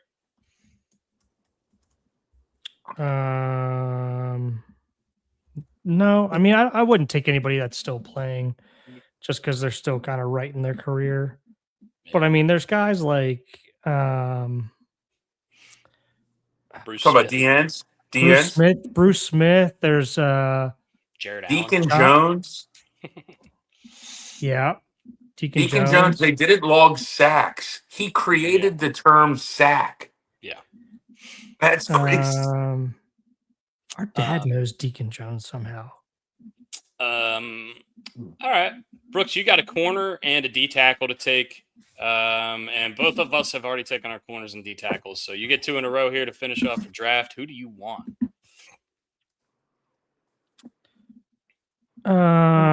For D tackle, I am taking John Randall. Ooh. Oh man, he took my other one. That was good. That was sweet, John. And I'm having trouble with my corner right now. Samari Roll. Alito Shepard. If you take Dominique Foxworth, I'm going to lose my shit. Or Corey Ivy. He a Terp. You Terp. Dominique Foxworth, Terp. There's 2 guys in my head for corner that I was thinking about over Champ Bailey, but I couldn't do it.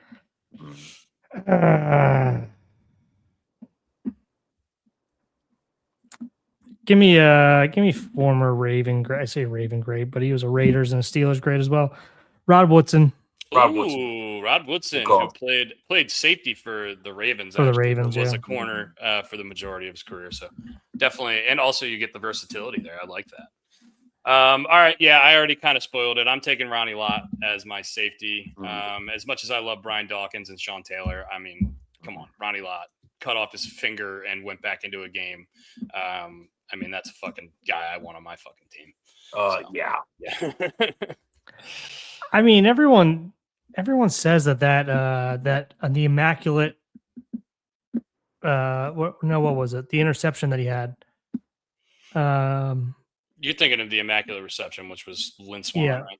Yeah, that was Lynn Swan, but Ronnie Lott had something too. That they said no, maybe it was Lynn Swan that they said that it was not actually a complete pass, that the ball hit the ground. That's a big point of contention, I feel like. Just like the Music City Miracle, did he throw it backwards or not? Who knows? Yeah. Brian, who's going to be your linebacker? I was torn between 2 guys. They're both modern day guys. I'm going to go with the guy who I thought was Ray Lewis in the NFC. I'm going to go with Patrick Willis. Yeah. Now, I know that might be a little – I was going to go Urlacher as well. And then also I was thinking about one of the old Pittsburgh Steelers guys, Jack Ham. But I'm going to go with Patrick Willis just because I'm going to go with recency bias. Yeah.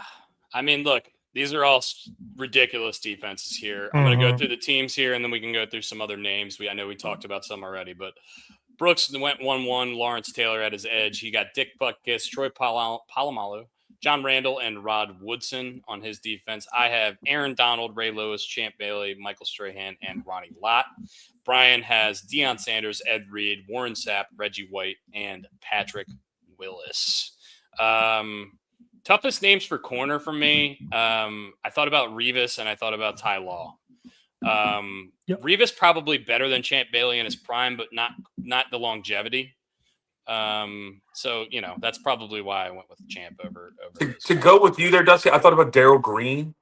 Ooh, Darryl Green. That's a name I haven't heard in a long time. Kind of forgotten to history almost a little bit more. And one of the more underrated guys. People don't really. And look, I know I'm an old school guy, but Dick LeBeau. I think he had the most interceptions ever, and he might still have it, or maybe it's been broken recently.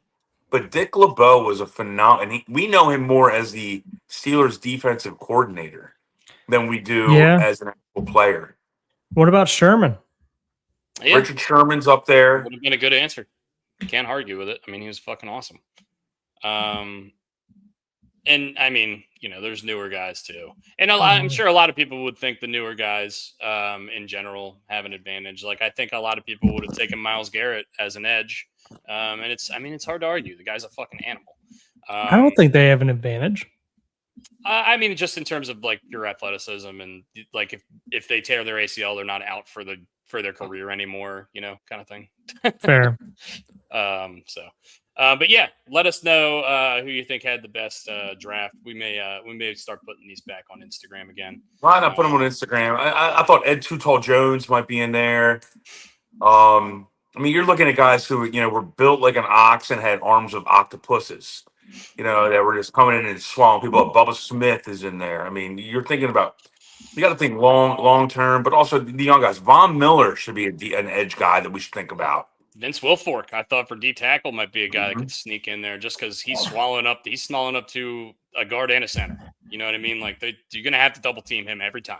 Yeah. I'm thinking about Vita Vea, and I'm not saying he's a well-known name, but if I see that man running after me, I am running out of bounds. I think maybe at the end of his career, he might go down as one of the best of all time. I mean, we could take Vita Vea and Haloti Ngata and put them on the same line. It's just like fucking field day. I wouldn't want them in an all-you-can-eat buffet. No. Mike Singletary's another guy I thought for linebacker. Linebacker, yeah. I didn't really have it. Zach Thomas is another name that came to mind for linebacker. Lance Briggs. I like these names. We got some names. Maybe next week we'll do, or next time we do a draft, we'll do offense and we'll do QB, running back, receiver, tight end. What a wild linebacking core for Chicago with Lance Briggs and Urlacher just running around. Yep. John Lynch, another safety I thought about was Steve Atwater. That dude laid wood on people. Yeah. When he hit Christian Okoye, the Nigerian Nightmare in the Nigerian Nightmare, one of the coolest nicknames ever. Yes, and he hit him flush and knocked him backwards. And that dude was built like a redwood tree in Oregon with a football and a baseball bat swinging at you at the exact same time. That dude met in the hole and he knocked him backwards. Yeah. Purple People Eaters. Yeah. Any of those guys. You could have taken Mean Joe Green. You could have taken. Yeah, because Jim Marshall was a great linebacker, but or D tackle, whatever he was on defense. But he's more known for getting a fumble and running it into his own end zone backwards. Because he hit the guy so hard he didn't know exactly where he was, so he ran it into his own end zone for safety. Yeah. Or a touchdown, whatever it was. Yeah. Let's put a pin in that. We'll definitely do all-time offense, I think, next, because I think that'll be fun as well. All right. We are going to get into call-ins now before we finish up on the Immaculate Grid. And our first call-in is our longest subscriber on YouTube, longest tenured subscriber on YouTube, and our favorite Red Bull delivery driver, Joe Radke. What's going on, Arkansas, Joe? What's happening, fellas? What's going on? Tell us about those bathtub races, dude. Okay, so they do bathtub races in Hot Springs every June. And I heard you actually have to fill the bathtub up and race it down the road. And when you're done, 10 gallons of water has to remain in the tub in order to qualify as a win. So they can't spill out everywhere. You gotta haul ass down the road with that heavy ass tub and keep the person in it and keep 10 gallons of water in the tub. Are you allowed to put anything else in the tub beside yourself and water? Like, can you do the Irv Blitzer and put some weights in the front like he did in the bobsled races back in the day? I don't know. Cheater. Guy's a cheater. Is that what his name was, by the way? Irv Blitzer? Yeah. John Candy. Sure. And yeah. What the hell are you doing, Brian? I don't know. Well, I keep losing audio. When Joe came in, I lost audio. Yeah. God damn it. There's only one. Now I lost audio with that. There's only one Joe Radke allowed on the screen at a time, I guess. It's the platform. Yeah. But, it's not. It's only you. Bathtub races, yes, down Central Avenue in Hot Springs on June 5th, I believe. So what do? Do they add like skateboard wheels, or like are they like what kind of wheels are they putting on these things? Like what's going on? I want to see. I'm one. guessing it's like moving dollies because it's got to be something that holds some weight with. So I'm guessing 2 moving dollies would be my best bet. Yeah, you're probably I mean, right. you got to get some skinny guys in there so you can keep some water in there. Yeah, You get fat guys in there, you can take up too much room. It'll Yeah. splash out a lot of water. I thought it was just empty bathtubs, like the outhouse races is basically just built up like those derbies that the Boy Scouts do. You know that. I was The, but wondering. yeah. I think you could, and I'm googling it now, and I'm getting some ideas here. You could put a little Yamaha motor on the back of one of these things and do this in the water like a jet ski race. That would be fucking awesome. It is right can on hear the water. It's right on the lake down there in Hot Springs. They need to have like a bathtub race triathlon where they do on land and on land and in the water. I don't think anyone wants to see that. The city of Hot Springs has springs that you can go fill up jugs of water and take them home, like free spring water. There's 2 different ones. There's one that's warm and one that's cold. And people just go down, turn the tap on, fill up their 5-gallon jugs, and go home. I mean, it's just a great idea, and it's probably just a goofy thing. Gets people out of the house on a day and go do something silly, and realize that everything in the world's not so serious all the time. You can have some fun. Hot Springs has some fun, man. Yeah. The world's shortest St. Patrick's Day parade. That's incredible. I was talking about this the other day, Joe. Who was the Grand Marshal? Grand Marshal. This year it was Carmen Electra. Last year it was Flavor Flav. What? Flavor Flav. Did he have the clock? What a transition! And the year before that, it was Arkansas's own Justin Moore. Okay. So it's You went from Flavor Flav to Carmen Electra. I mean, you go from Justin Moore to Flavor Flav. I mean, sounds like the cast of like a scary movie. It really does. Yeah. By the way, new scary movie coming out. The Wayans brothers are back. That's the Wayans brothers are back. Yeah, they're still alive. Yeah, yeah. With it was an interesting week last week. There was a incident at one of my stores, and I happened to deliver a day late, so it worked out in my favor. Oh shit! Somebody held up the store or something?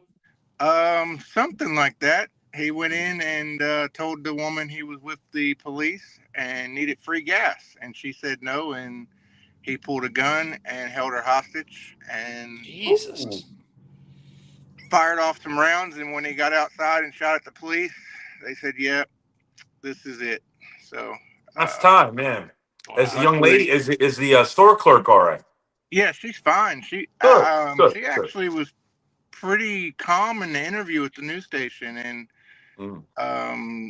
said she looked in this man's eyes and could see he was just not like in a spot in his life. And, not there. Yeah, that's tough. That's scary. He didn't come in to rob the store. She's like, he came in and knew what his end was going to be, and that's tough. But yeah, I showed up on Wednesday. The news was there. The store had the window all boarded up. I was like, "What's going on?" Yeah. Lo and behold, the truck was empty on Tuesday around 2:00, so I had to go load it. And that incident happened right at 2:00. Wow. Joe, what's the to change topics, please? Because I know you're a Red Bull guy. What's the pink can? It's like kiwi something or the pink? Yeah, there's a pink one that's really wild berry, and then there's a peach one. The peach. Yeah, white peach. White peach, and that's delicious. Holy moly, that's good. They both look. We got over a pig. They got too many flavors, man. They look the kiwi, the lime, the summer lime is tastes like a 7-Up kind of. Wow. Is that like I'm assuming it's a green can? No, or you would think yellow? lime would be green, but it's yellow. Okay. So, nice. Nice and easy marketing there. Yeah, it is the exact same. If you're colorblind, it's pretty close to the actual yellow can. So All right. I see you got written down. You got the SEC tournament on the brain. What's going on with the Arkansas Razorback baseball team? we play the winner of Tennessee, South Carolina tomorrow. And that's is that for the championship or is that No, that's round early? 2. It starts today. So Okay. Arkansas had the single bye, not the double bye, because they're the number 7 seed. And we won 7 of 10 SEC series this year. So wasn't the greatest baseball year, but 7 of 10 series in the SEC is pretty good. Oh yeah. Who's the I'm wondering who's like the best college baseball team this I year? want to say it's following UCLA. UCLA is ranked number 1 in the country. Okay. So the bracket will come out on Sunday after all the tournaments are done. This is where one of those like random teams, like Coastal Carolina, comes out of nowhere. Yeah, they're not even going to win the Sun Belt tournament. Mm-hmm. So they'll get UCLA. in. They'll get in. I'm using a random name, Joe, but you know what I mean. The year Coastal Carolina won the national championship, it's like when Fresno State won it randomly. They weren't even ranked. They were like the 232nd team in the country, and they won the national title. Ole Miss didn't even host, and they won the Natty about 3-4 years ago. LSU won last year, and they're not even going to make the tournament this year. Shout out to West Virginia Mountaineers being in the top 10 in baseball. I didn't think that was ever going to be a thing. Southern Miss Golden Eagles are number 8. Mm-hmm. The UCLA Bruins, by the way, 48-6, but they're a Big Ten team, so I don't really know how competitive their schedule was. Yeah. Wait till you catch a couple SEC teams.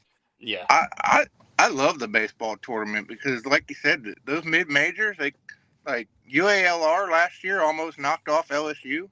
Yeah. Mm-hmm. I mean, anything can happen in a baseball game. I mean, pitcher goes out there and deals.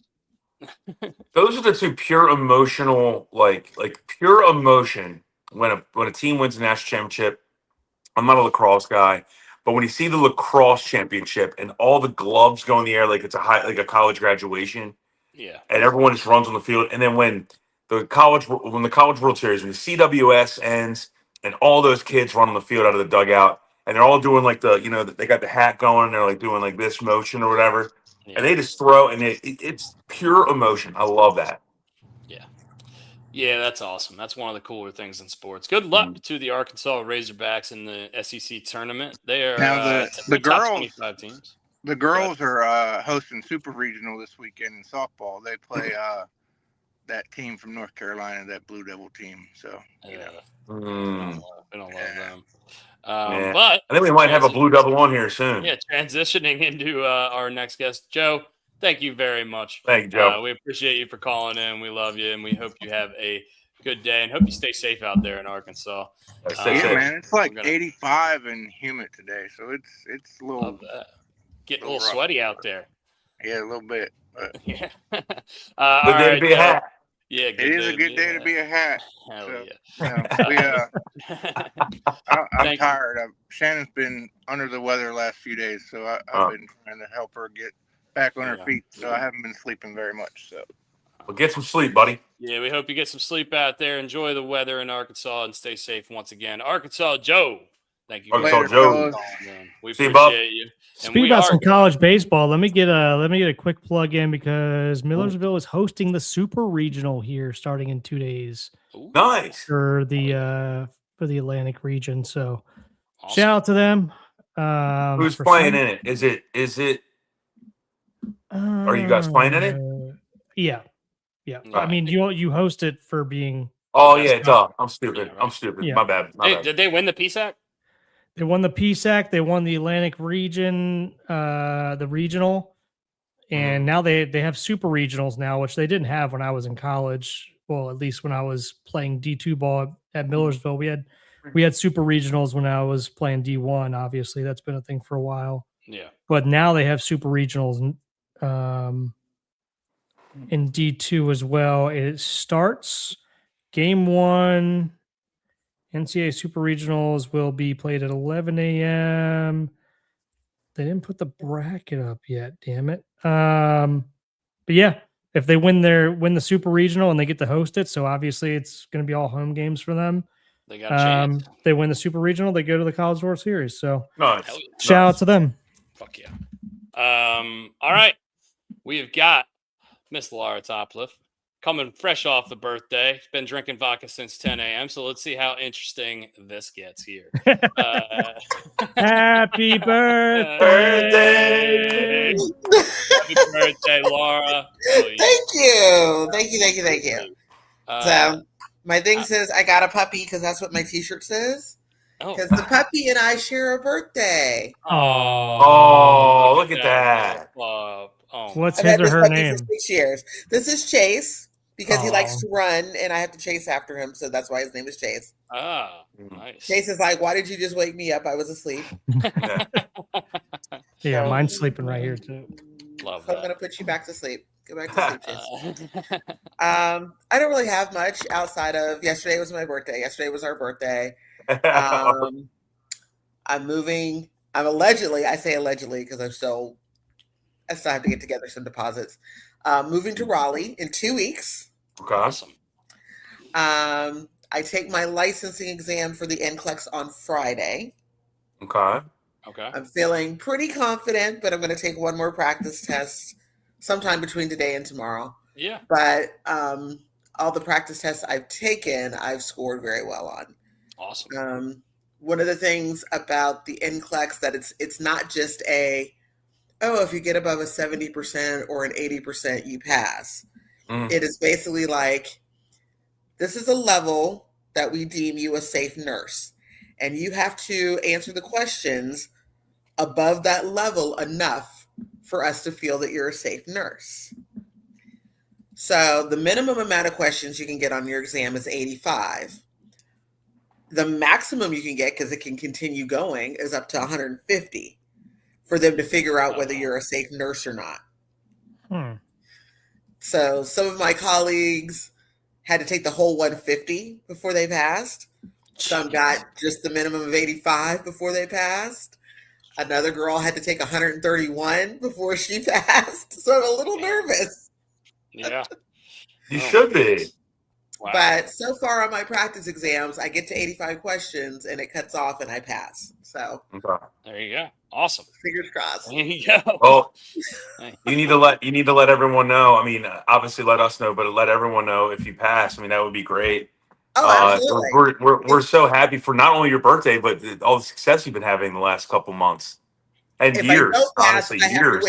have to wait 45 days to retake, which pushes everything back. No. So I really have to pass. Yeah. Now, are they going to pay for any relocation, or is this all on you once you pass?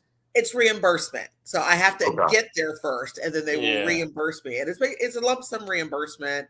It's like $3,500, but I got to get there first. I'm like, great. Yeah. Like I just have $3,500 just laying around. Yeah. And it's perfect timing because you know what? If Millersville makes the College World Series, you can go see them right down the road at Cary. There you go. Okay, Park. Yeah. Cary is not Because- that far. So let's No, do it's not, because I remember going out in Raleigh and getting in a lot of trouble for being out past curfew during the College World Series when I was there. Brooks, when they do bed check, all the beds are there, man. All the beds are at bed check. And Raleigh is one of those cities that you really can get lost in. Mm-hmm. Yes. Oh yeah. I've been there. I had a good time. To be fair, it was after we had gotten eliminated, so I was more like, "Hey, fuck it! Like let's go, let's go have a few beers. We're about to head back to Pennsylvania the next true. day. I mean, so you're going back home anyway. Why not? Yeah. The whole team should have been out. Yeah. I was out partying with the seniors who were kind of saying their goodbyes to college baseball. So exactly, the seniors are like, "Fuck it, we're out of here anyway." that's what I thought. We lost and we're done. I still had to go. I still had to go back to Pennsylvania and run. Oops. Yeah.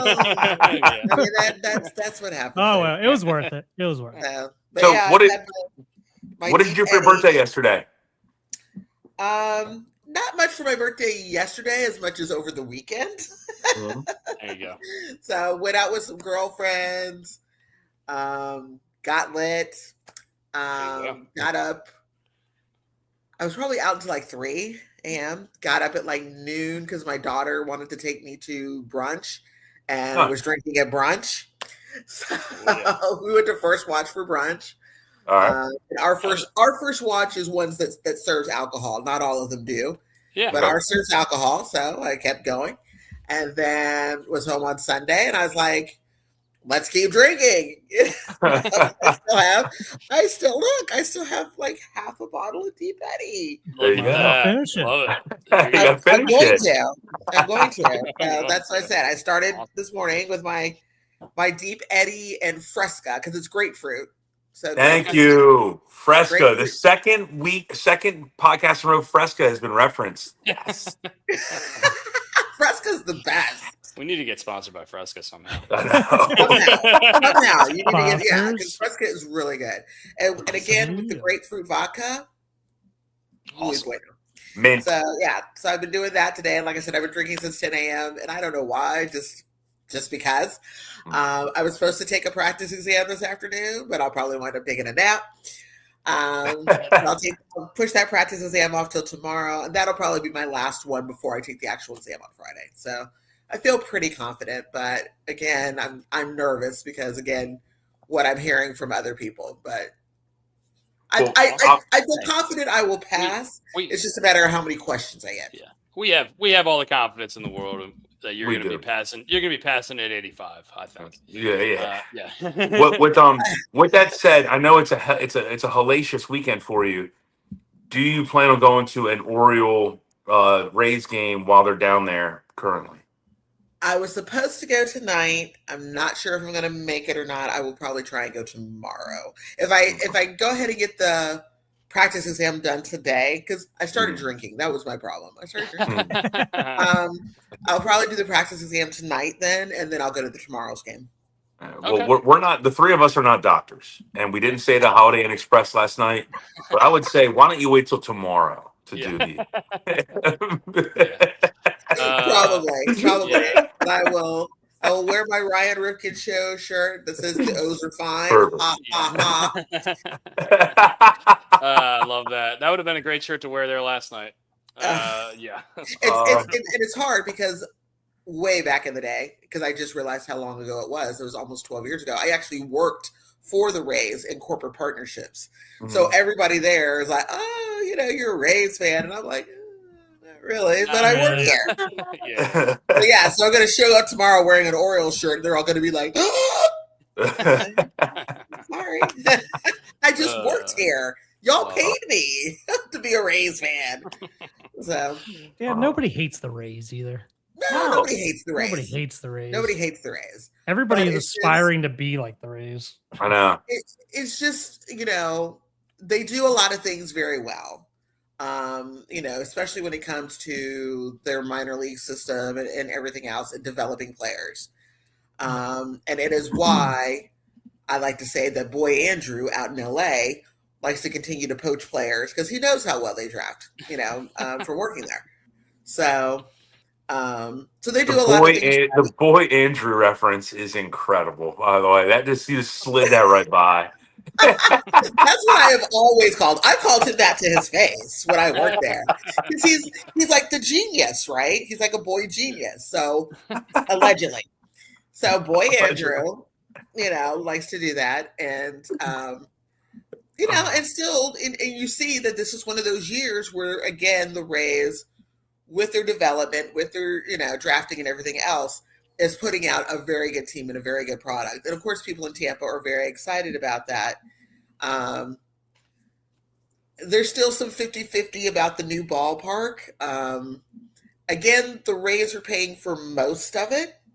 And if there are any overages, they've agreed to pay for that, which is what Stu didn't agree to do.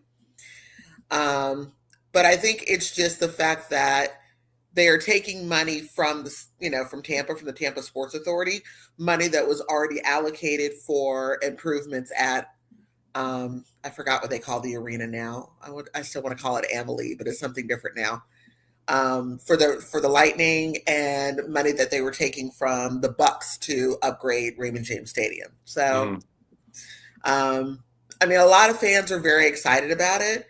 It's going to be right across the street from Raymond James, which is what I'm not excited about because of traffic. But again, I'm not going to be here. I'll be in We're Raleigh. gonna So be fuck moving, yeah. it. Nothing to worry about. Exactly. I got to worry about traffic getting to a Carolina Hurricanes game. Yeah. Yep. So, There's gonna be some too because they're good. yeah, They're really they're- good. it's so funny because they are very, very good. But I hate the Carolina Hurricanes, and I hate the ownership. Do you remember a few years ago they tried to do like a fledgling football league called the Alliance of American Football, the AAF? Mhm. Yes, I do remember this. Wow, I haven't heard that in forever. So I was a big AAF, was really trying to support them. They had a team in Orlando, the Orlando Apollos, but they ran into some financing issues. Ultimately, the guy who owns the Carolina Hurricanes came in and kind of bought the league and then shut it down. Huh. And after that, I've been like, fuck the Hurricanes. Okay. Fuck that guy. Fuck the Hurricane. Because I think they could have been a viable player there because they were the ones that started the betting in the game and stuff like that. You know, Yeah. you can bet to see what the next play is and stuff like that. They were doing some very innovative things Mhm. that are now, of course, you know, being put into the NFL and everything else. Yeah. But I'm just mad that was kind of snatched out and taken away. Fair enough. I hate the Hurricanes just because they've beaten up on the Caps in the playoffs way too many times. Yeah, I'm sick they of seeing definitely it. did. Yeah. That's true. So Carey Yeah. Price was Well- the goalie back in the day. Well, Yeah, Laura, do us a favor. Keep us posted on what goes on, please. Oh, I will, because they don't tell you at the end of the exam whether you pass or fail or not. But basically, if I go on the Board of Nursing website on Saturday or Sunday, if I have my license number, I passed. So Okay. yeah, Well, so Or- we or will if be you- thinking of you. yeah, they normally quote unquote 48 hours, but again, here in Florida, you usually can go in the next day, and if you got your license number, you know you passed. So but you kind of know if you didn't have to do 150, right? no, not necessarily, because again, Okay. if you were scoring so poorly. Okay, could be the opposite direction. Yeah, Okay. yeah, Correct. They can Yeah. still, they'll be like, okay, at 85 questions, we still think you're borderline. So we're going to give you more questions to see if you get above. Okay. Yeah. And if you can, great. But if you're still down, they're like, man, fuck it. We're cutting off the test. You are not a safe nurse. Fuck you. Yeah. This Uh, does Is give there me a little people bit who of take- comfort. I'm not gonna lie, like knowing if I have to go in to get a needle, which I hate, Right. that I got somebody that's actually certified and up to Yeah, there you snuff. go. There you go. Correct. Because there are people who fail at 85 because they are just so unsafe. Yeah. There are people who take the whole 50 because they're really trying to get you above that line. And they're just like, man, you're just not safe. Yeah. Because that's all the test is about is, are you a safe nurse? It's not even necessarily, are you doing, I mean, it is about, are you doing the right things, but is it priority? Airway, breathing, circulation. Are you doing safe things? Are you washing your hands? Are you, stuff like that. Are you faced with this? What's your first thing? Are you going to assess? Are you calling the doctor? What are you doing that's being a safe nurse? A lot of triage stuff. Yeah. Correct. Yeah, sounds like it. Sounds like a lot of triage. Right. All right, And Laura. then if you know that a patient is taking these medications, the doctor prescribes this medication, do you know if there's a contraindication? Are there going to be adverse adverse reactions, et cetera, et cetera, et cetera? Because when it comes to medications, the doctor says, give the patient this, but it's up to us as the nurse to know, wait a minute. He's I already know on this. something else. I know this patient's history. Yeah. I know that this medication is going to contraindicate with whatever else they're taking. It's up to me to stop. I don't just give the medication just because the doctor says so. If I give it, I'm the one who loses the license. The doctor. Yeah. does. Correct. So, Well, good luck, Laura. Hopefully we'll have great news for you next week when you call in again and tell us about how you passed after 85 questions. Hopefully you have the confidence to know you passed, because obviously you said it's not a pass, so maybe the licensing number came through. Let you give us a confidence factor that you have. How about that? Yeah. I will see if I have a confidence factor. There you go. Absolutely. Awesome. Well, thank you for calling in. Congratulations. Happy birthday! And Always a pleasure, good guys. luck Always a and pleasure. happy Thank you. birthday. Laura, we appreciate you. Thank you so much. I will see you guys next week. All See right. ya. Next week. We'll see you. Thank you to Laura. We love her. Thank you so much for calling. She's in and awesome. supporting us. And so is Joe. She's awesome. She's great. The passion she has. Yeah. All right. Let's finish like we always do on an immaculate grid. What our goal is to get less than a minute. And we do speed grids here. We don't do score grids because score grids, you just sit here for 20 minutes and you deliberate and try to figure out the best answer. And it's just not really all that fun for a podcast setting. So what we're going to do, like we always do, I'm going to set a stopwatch and we're going to pull up the grid. And immediately when we pull it up, we're going to start shouting names at each other. And Damn, we're gonna have to make an intro for the immaculate grid. We really do. Yeah. So, all right, I'm going to share the screen. I'm going to start the timer, and we are going to get to it. Speed is the name of the game once again, and share and start. Johan Santana. Love it. Robbie Cano played for those two teams. I think Robbie Cano. I don't know draft picks. This is going to be tough. Justin Smoke played for Seattle and Toronto. Love that. Jose Barrios played here. Somebody Holy say hell. Holy hell. Paul You're killing it. Molitor twins. Paul Molitor. Paul Molitor. He was a twin. Molitor. I think of him as a Brewer. Seattle, Griffey. Hey, Griffey. Oh, he could have worked for first round. Oh, never mind. He's different. 40 career first round pick. Who's a first round pick? Mike Trout, right? Mike Trout's got to have. Yep. Mike Trout was first round pick. Blue Jays first round pick. Vladdy, was he a first round pick? Don't know. Don't know either. I don't know either. Nolan McLean, was he a first round pick? I believe so. Yeah. What about like Syndergaard, DeGrom, Matt Harvey? Pete Crow Armstrong was the number one prospect. He could be number one pick for the Mets. I don't know number one picks. This sucks. Come on, we gotta go. Pick one. I like PCA. Pete Crow Armstrong was the number one overall pick. Let's go. Okay. And Blue Jays first round draft pick. I just don't know. Just go Vladdy. Just try Vladdy, I guess. I don't know if that's true or not. I think he was like He's not drafted, probably. I don't think he was drafted. I don't like it. He's probably just signed. Nate Pearson, Bo Bichette, Roy Halladay. I don't know. We're screwed at all. We're screwed. Pick one. We're past. All right. I like Nate Pearson. He was a top prospect. Maybe he's a. There we go. All right. We did it. Man, minute 38. What? Minute 38. Dude, the first round pick thing is tough. We got to go one more. That was good. We were good for the first 7. Yeah. All right, let's go back a bit and pick up. I never would have said Nate Pearson. Nate Pearson is a name I think sounds like a carpet salesman. What about yesterday's? Let's just do yesterday's. I did yesterday, so I'm okay. Cheat. All right, let's go back down. 950 sounds good. Let's see how it goes. All right. And thank you, Soriano. Great. Eric answer. Chavez below that. Alfonso Soriano, Eric Chavez played for the Yankees. Don't remember that. Yeah. Yankees, Twins, Joey Gallo. Jason Barrett for catcher at Cubs. Jason Barrett? Yep. I don't know who that is. Jason Barrett. I don't know who that is. Brooks. Oh my God. Maybe it's Giovanni Soto. Hernandez. Ramon Hernandez. There he is. Ramon Hernandez. Twins catcher Mauer. Yeah. MVP Mauer. for Mauer too. MVP. Oh no. Can't do it.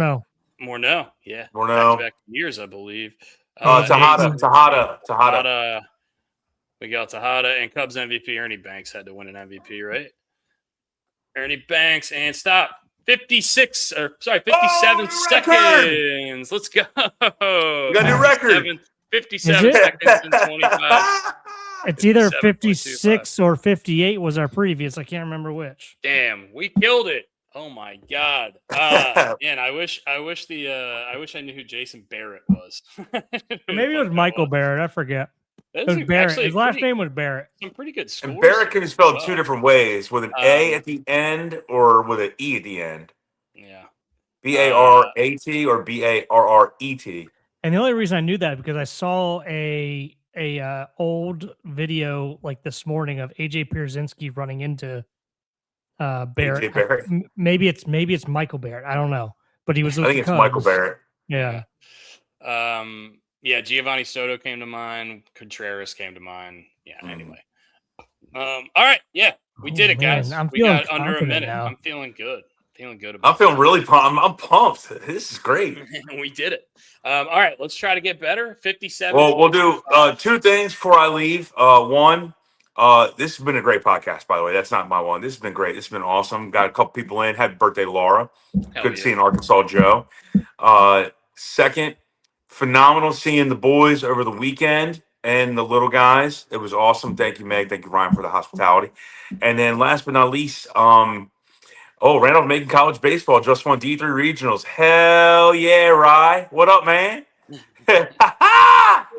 That's our boy Ryan, who I stayed with over the weekend.